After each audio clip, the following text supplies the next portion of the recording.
Here with SCZ Live this afternoon, and we are behind the scenes in an area doing a little poison ivy control, and I'm really grateful that it's not me that's doing the control.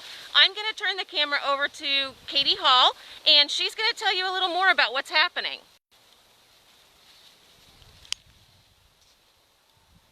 Oh, maybe if I can get the camera to turn. There we go. There's Katie. Hi everyone, I'm Dr. Katie. I'm the coordinator of animal welfare and behavioral husbandry here at Sedgwick County Zoo. And today I'd love to highlight a creative collaboration that we're doing between the farms and the horticulture department. So a lot of the animals here at the zoo enjoy browse, which are freshly cut branches and leaves from cottonwood, elm, and mulberry trees, among others. A lot of the animals like to eat the leaves and the bark from those trees. Our great apes love to use branches for nesting, and whatever's left over of the branch we can use as perching for our birds. However, every year we run into the same problem where we can't access the trees that we want because the base is surrounded by poison ivy. So this year we have, for the second time, brought some goats over from the farms to help clear the poison ivy for us. And not only is this a fun change of scenery for the goats, it's something that will benefit the whole zoo once we're able to access the trees.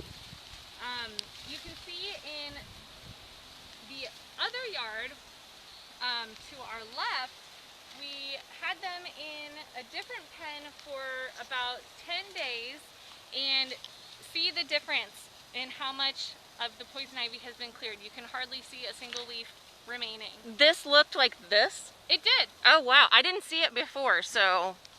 and then there's a third pen in which they started closest to the road, and the poison ivy is starting to come back, but it's definitely a lot more manageable, and we can go in there and get some branches for our other animals at this time.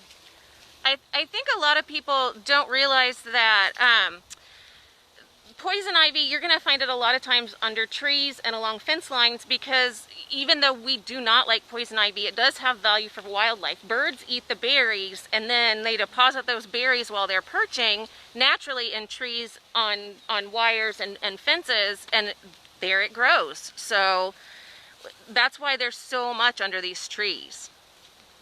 Oh, somebody says Sedgwick County Park needs to borrow these goats. What do you think, buddy? I think so.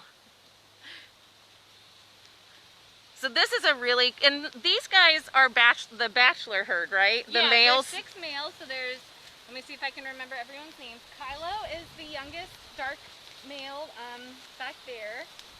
Coffee Bean and Razzle are the other 2 black-haired ones. Rugby and Bo are these ones with the longer, lighter hair, and this is Alphonse right here. They're really cute, and they're really helpful, because this also means we're not having to spray chemicals, so the browse stays safe. We don't have to worry about dissipation of any chemicals. Yeah, that's a huge concern, is keeping all the animals safe and healthy that we provide the browse to. So we have these 3 pens here, and then this one, hopefully they'll be here for 2 or 3 weeks clearing out. This is kind of a larger area. And then we plan to take them behind the Okapi barn. There's some poison ivy and some surrounding our browse trees in that area. And ultimately, you may see them in the guanaco yard when you visit ASA, the Australia South America exhibit. We've had an empty space there for a while that's a little overgrown. I don't know if there's poison ivy there, but the grass needs trimming, and these are the perfect candidates to do it.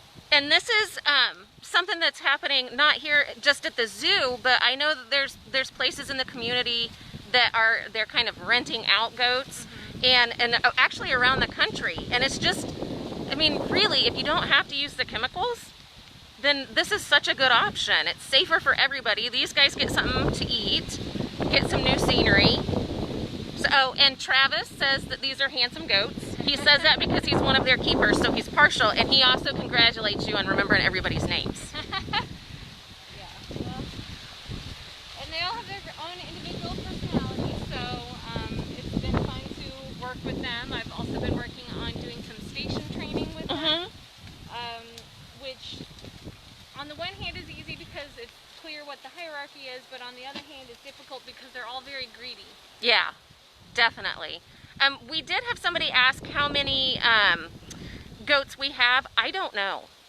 As a whole herd, we do have them being born and moving out all the time, so it fluctuates. That's a good question. I don't know the answer to. And somebody asks, she says she assumes these won't be available for petting anytime soon. These are actually not goats that you would normally see in the contact yard. So you wouldn't have to worry about that. The ones that you do encounter in the contact yard are not the poison ivy goats. They're part of the herd that has the babies. This is our bachelor herd who doesn't come on to exhibit. So, oh, Travis asked, totals or just males? Tell us how many total goats we have, Travis.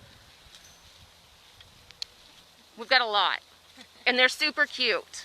Yeah, we talked with the vets about whether we would need to wash them before returning them to get any of the oils from the poison ivy off, and we agreed that wouldn't be necessary, but we do want to do a thorough tick check before we return them. Oh, ticks are just bad this year, really bad. I have found a lot on my dog and my kids, and we certainly have not been rolling around in poison ivy like this. No, my little girl found one on her head, and it was a crisis, a huge crisis. I think we've all had a couple this year, but we spend a lot of time outside. It's just important to look for those things. All right, guys, well, we're going to leave you with one last look of these goats being just as handsome as they can be, and fussing at each other.